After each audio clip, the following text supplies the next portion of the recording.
There we go. Good morning. Hey, Coach Jim. Ah, Right? that's right, baby. Swing for the fence. Oh, I am up in Oak Harbor today. What a great place. What a great place. We are disrupting this market already. It's really interesting. I am going to go ahead and jump in and get started. Today's topic in the neurolinguistic world for verbal persuasion is going to be indirect cause and effect language, also referred to as pacing and leading. Before we jump into that topic, just want to quickly review yesterday when we discussed sensory preferencing, look, feel, listen, how people will speak in through and into their experiences from the past into the present and into the future, and then how we can identify their dominant verbal and nonverbal communication so we can then present our stories, our presentations that meet with their dominant sensory preference. And also, when we are presented with an objection, and they happen to say, "Well, I need to think about it," that is an emotional, kinesthetic objection, which we need to meet that. Our objection handler needs to be in that same preference. Well, Todd, I just need to think about it some more. That's an auditory objection. So we need to handle the objection in an auditory preference. Todd, I just need some time to think about it. Okay, well, bam, their subconscious, their nonverbal communication is telling you that I am thinking about it in a visual preference. I am thinking about it in an auditory preference. I am thinking about it in a kinesthetic, emotional presence, in a sense, and sensory. So, if you want your objection handling to be more accepted at a higher rate, then you don't want to handle an emotional objection with a visual response. Okay? You don't want to handle a visual objection with an emotional response. You want to meet them at their levels. Now, how do they communicate this non-verbally? Visual is up, emotional is down, auditory is from side to side. They'll also use words. Look, examine, visual, discuss, talk, auditory, feel, grasp, touch, emotion, kinesthetic. So that is the basic version in a nutshell of sensory preferencing. Review of yesterday. Today, we're going to be learning how to use cause and effect as a means of persuasion. We all live, and no one can deny this, which I love these types of things because no one can say no to this. Okay. We live in a cause and effect world. You do this, it causes that. Okay. If you walk into a dark room and you're unfamiliar with the furniture, if you don't turn on the light, more than likely you're going to stub your toe trying to maneuver into, or you will trip over something. If you turn on the light, you're going to be able to walk through that room pretty easily. Cause and effect. This causes that. Okay. The effect is a result of the cause. So we live in a cause and effect world. The more you speed on the freeway, the more likely you are to get a ticket. Cause and effect. No one can deny we do not live in a cause and effect world. And so since we accept that as the truth, how are we able to utilize it in order to persuade, motivate, enhance our customers to achieve their wants, their needs, and their desires? Okay, we need to learn how to construct language in such a pattern in order to influence the outcome. Okay, so in order to influence an there's more people popping in. Okay, we're talking, for those that are joining us, we're talking about indirect, or today it's cause and effect. We were going to refer to this as indirect cause and effect language. Tomorrow we can talk about direct cause and effect language. Okay, the direct cause and effect language is more of choke the throat. Okay, don't take that the wrong way. But today's indirect cause and effect is a more soothing way to get somebody to have compliance towards their wants, their needs, and their desires. Now, I've said that a lot: their wants, their needs, their desires. This is taken, and I say that because if we don't understand or have some basis of understanding what our customers' wants, needs, and desires are, you're only going to be motivating them towards compliance to achieve your wants, your needs, and your desires. Okay? So oftentimes, strong, persuasive individuals will conduct their presentations and persuade people, customers and consumers, people of this world, parents. We're all in persuasion. We are constantly in persuasion. Sales is nothing but another word of persuasion. You're persuading yourself. How you persuade yourself goes the same form, the same fashion, how we persuade others. Now, knowing oneself is the first step to, a highest level of being. To know your customers is the highest form of persuasion. So when I say to help your customers achieve their wants, their needs, their desires, I am going to take under the understanding that you already have some degree of knowledge of what your customers want to achieve, what they are proposing to accomplish, and what their goals are at some level. If you don't have that understanding in one of those three areas, your persuasion is just basically to have compliance for them to fit your needs. And that is not necessarily a long term plan for success if you want to stay in this field. You'll make a few bucks, but it won't necessarily sustain you over a long period of time. You'll continually have to replace the business after it goes because they may not want to necessarily refer you out based upon that experience. We know this as commission breath. You may have heard that in some sales circles. They just want to get the sale. That's none of us here, though. So spend a little bit of time in the beginning, because we have the ability to roadmap the result very quickly. In sales, we know what these results are going to be. Even based upon experience, we know the end result, how this is going to play out. How it plays out is going to be real similar to the previous customer. However, what's different is their needs, how this will play out. Okay, we sell a house, we sell a house, we sell a house, we sell a house. Selling a house is just selling a house. We do that 3 to 4 or 5 times a month, hopefully. Okay. And then, it just becomes selling a house, but it's not just selling a house, it's what the house is going to provide them with, their wants, their needs, and desires. So take a little bit of time to identify that, okay, in order to have a higher degree of compliance to cause and effect. So I had to, build up a little bit of a backstory before I introduce this next topic of cause and effect language, called verbal, pacing, and leading. Now, there's another component to verbal pacing and leading. It's called nonverbal pacing and leading. And when you use the two together, it is even more magical and powerful.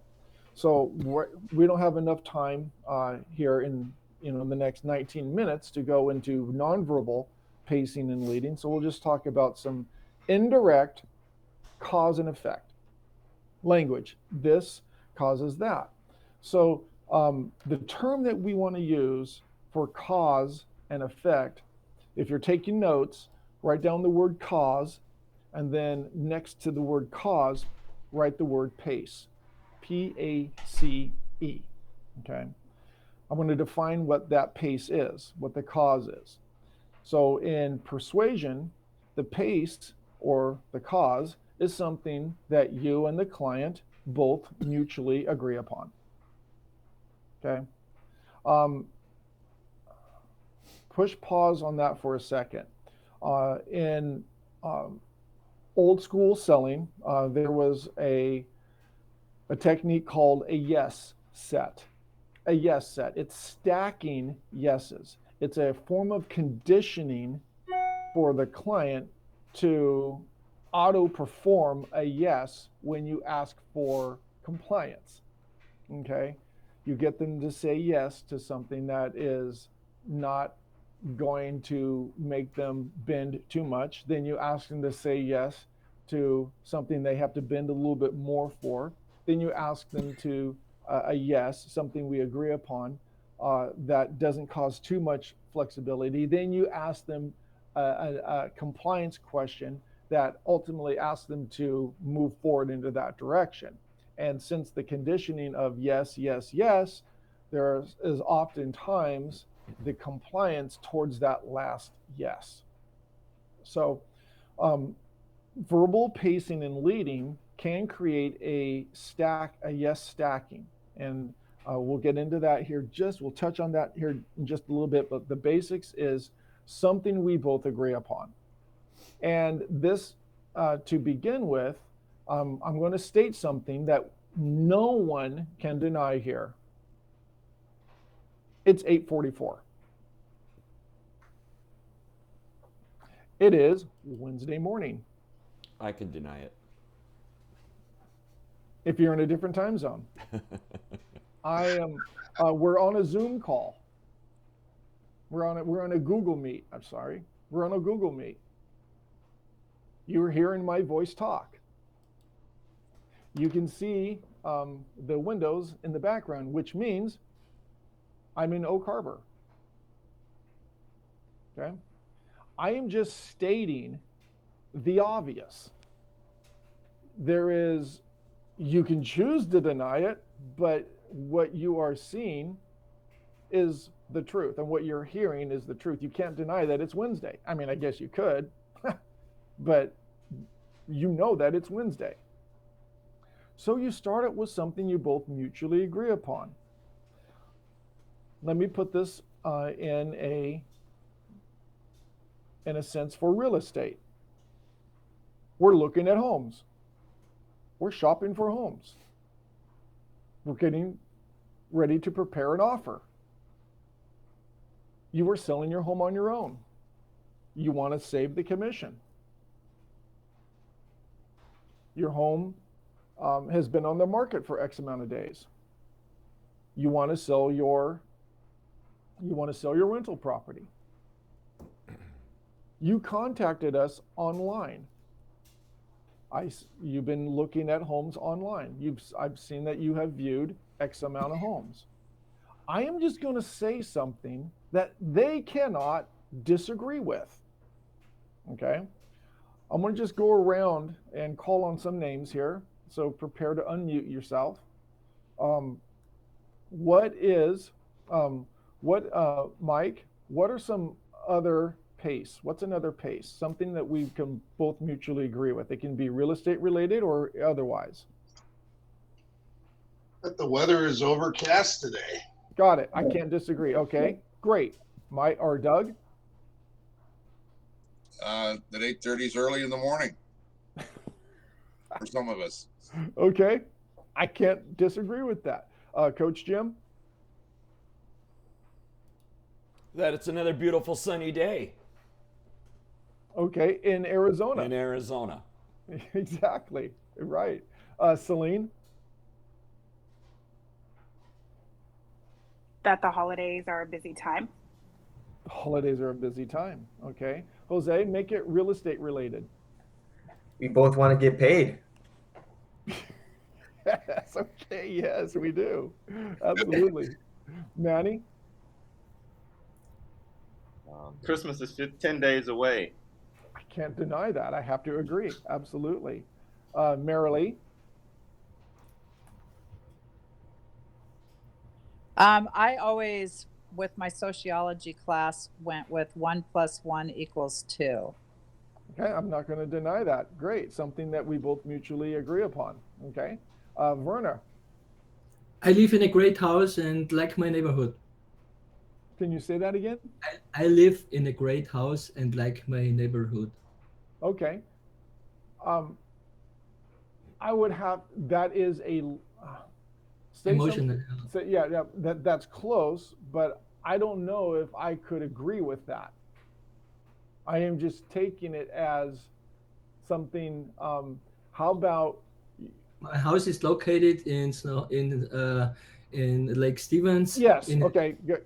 My house is located in Lake Stevens. Okay, great. I can't deny that. I have to say yes. Okay, I have to agree with that. Megan?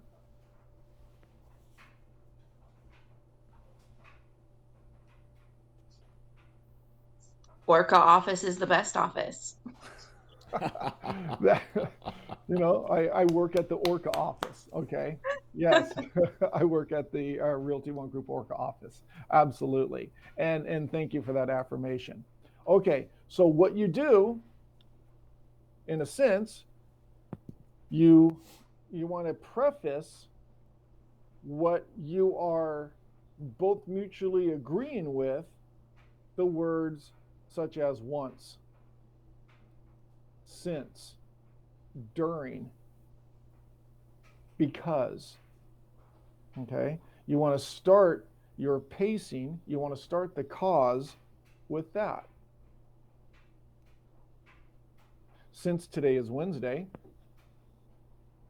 now I'm going to give you something I want you to believe. Something we agree with, something I want you to believe. Something we agree with, something I want you to believe. That's how we're going to be, that's how you use cause and effect. Okay? Now, after you give them something that you want them to believe, you finish it off with a little of the ingredients of what they want to achieve, what they want to desire, what they want to accomplish. Okay? And then move forward. Now, you don't always have to necessarily close. It could be just making a point in order for them to agree with what it is you are requesting. Now, here's the cool thing. If they agree to your lead, that lead can become the next pace. Okay? So, Jose, if you could unmute, let's do some role play around this. Okay. Okay? So, let's just set the scenario. You're a for sale by owner. All right. Okay, and we've had some dialogue, and I've found out a little bit about your wants, your needs, and your desires. So I'm not coming straight out of the gate. Hello, ring, ring, hello, bam, right into this. So I've had some dialogue with you already. So I'm just going to jump into this, and you'll watch pace, lead, and then the add-on with the wants, needs, and desires. So I want to use the word since. Since you are selling on your own, there's a pace, and you want to save the commission. That's the second pace. I've stated two things that we already agree upon. You can't disagree with those two items. Okay. Since you were selling your house on your own and you want to save the commission by doing it yourself, let's go ahead and take a look at what my services may be able to provide you with in order to help and assist you get into this next property. Can I explain? Yeah. Wow. Okay. See how that cause and effect. Cause and effect. Cause and effect. It really opens up the gates for conversation versus presentation. Okay. Not to say that there's anything wrong with presentation, because what I'm doing is a presentation. Okay.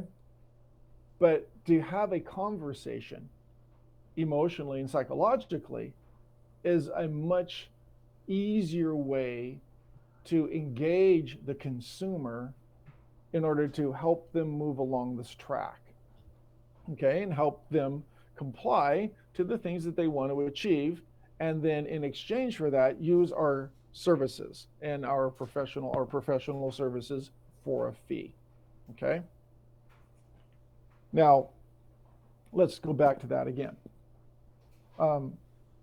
So, Jose, since you are selling your house on your own and you're doing so in order to save the commission, let's take a quick look about what my services may be able to provide for you in order to help you achieve getting into the next home. Can I explain?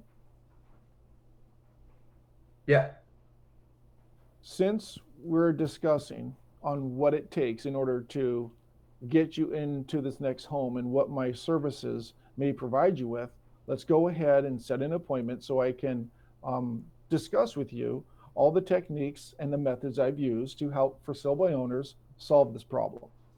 Can we go ahead and meet next Tuesday at 4 o'clock? Sure. Okay. Wow. How Yeah. freaking smooth was that? Did you catch all that language that was happening there for a second?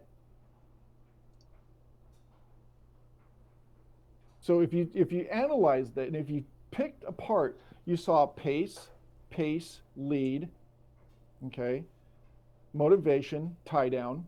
Then I took the lead, then I moved it to the next pace, and then another lead, which was the appointment.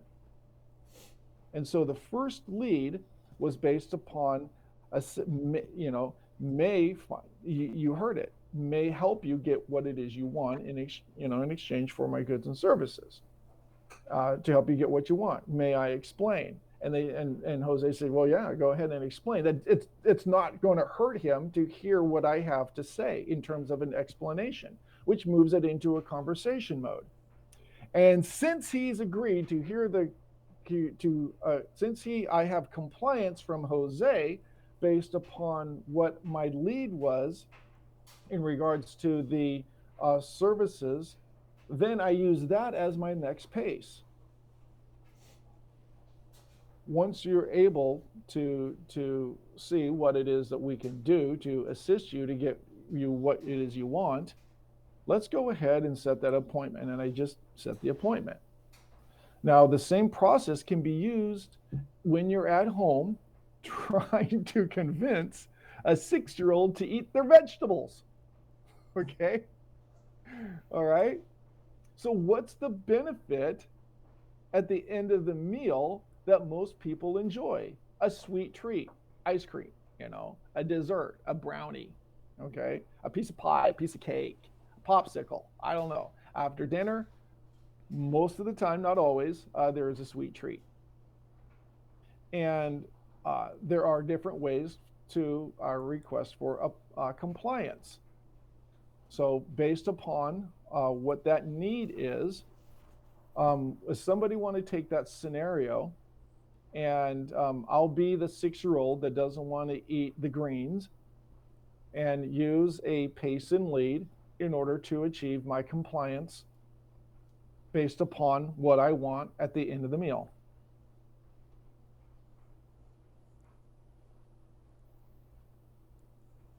Something we agree with. Let's start it this way. What is something we can both agree with? I don't want to eat the greens, right? What's another thing that we can agree with? That there's going to be dessert after dinner. You can't have any pudding unless you eat your vegetables. Okay, Pink Floyd. You know that song. We're not all crazy about fruitcake. Okay. Let's get back to the scenario, because all we're learning is a pattern. I know this is, when we're so used to being on automatic pilot when we communicate in our own forms of persuasion. But when you lay it out and you put it in a specific order, sometimes that's the programming part, neuro-linguistic programming, okay? So I'm not teaching you new words. None of this vocabulary is new. You are already using this without you even knowing it. What I've done and what you are getting to understand is I'm putting a spotlight on something that you're already doing, breaking it apart in terms of a program, and then highlighting certain areas to help you enhance your ability to persuade, motivate towards people's ice cream and desserts. Okay. So let's go back to the scenario where I'm a 7 or an 8-year-old that doesn't want to eat their greens, but I want to have the cake for dessert. Eat some of your greens and you'll get. Okay, wait, eat some of your greens. That is a lead. That's not something I'm going to agree with. So you need to start with something I want to agree with. So like do it in a question. Sorry, I was playing with the puppy. Okay. Start like with the word since. Since you would like to have some dessert, Not and yet. I know that yeah. Since you don't want to eat your greens. Oh, since you don't want to eat your greens and we're having a delicious dessert, then you won't get any dessert unless you eat some greens. Okay. There is some structure there. Okay. So let's go back to the real and great job on getting the pacing. So in this scenario, what is it that we can pull out of this picture that the 7 or 8-year-old cannot disagree with? Because they want to disagree with you. They want to eat the dessert. They want to eat the dessert. I'm going to save that because I know that's that motivation.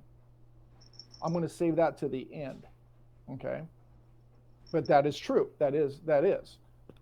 What are some other areas that you can look at this scene and pull out of things that we cannot disagree with? We're eating dinner. Yeah. Okay. You don't want to eat your vegetables. Right. There's still vegetables on your plate. We have a yummy dessert after we finish. Okay. So let's just pull out a couple of those factors and perhaps get them just to take a little bite in the beginning. Just a little nibble to start with. Yeah, that's what I used to do with my kids when we introduced something new and they didn't want to. We're just doing this try all the a bite. time. Yeah, just try a bite. We're doing this all the time. In order to try a bite, get them to move into that real quickly. It's 9 o'clock and I have another Zoom meeting I'm doing right now. Go ahead and just do it, Todd. But I'm going to roll this thing out and we'll exercise this more tomorrow because I know this is, I used to do these workshops on direct and indirect pacing and leading. It's a 3-hour freaking workshop. Okay.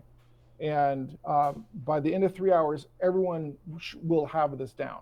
And I'm trying to squish this all into 30 minutes. So I apologize because it's like, what your brains may be going like this. Just make sure to keep it in a pattern. Something we agree with, something I want you to believe, take the action. Something we agree with, something we agree with, something I want you to believe, take the action, your motivation. Okay. So, since Todd, we're having dinner and you absolutely don't want to eat those greens. You say, when I said eat those greens, I shook my head yes. Okay. That's nonverbal. Okay. Since, Todd, we're having dinner and since you decide that you're thinking that you don't want to eat your greens. Okay. I do want to see that you're going to be able to have dessert with the rest of this family because ultimately, Todd, isn't that what you really want is that cake when we're done? Yeah, of course. So what is it going to take right now, perhaps, since we're having this dinner right now and the food is right in front of you, to take a small little bite and begin that process? And the food, they can't deny that it's not in front of them. Okay. And so anyways, that is just a small, because that is just a small sample of what you can do for your consumers and for your customers out there in the real world who want the dessert, but don't necessarily want to take the steps to get there because it's scary and it might taste bad. Okay. So we'll exercise this a little bit more tomorrow. I've got to get back into my Zoom thing. I want to thank you for taking interest in yourself, in your growth, and getting into this programming, neurolinguistic programming techniques. I'll be available intermittently throughout the day by text messaging. Rochelle's at the hub in Marysville if you need something. From now on, make it a great day in real estate. Talk to y'all later.